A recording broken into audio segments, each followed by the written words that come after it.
अस्सलामु अलैकुम वरहमतुल्लाहि वबरकातुहू। दोस्तों, नेमतों की बारिश शुरू होगी, सिर्फ एक हफ्ता ये वजीफ़ा कर लें।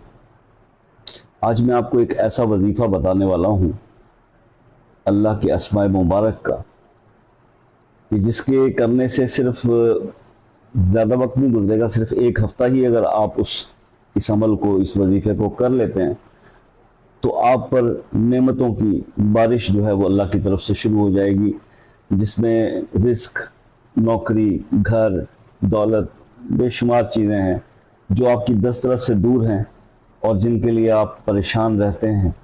तो वो परेशानियां ख़त्म करने का वक्त मेरे ख्याल में अब आ गया।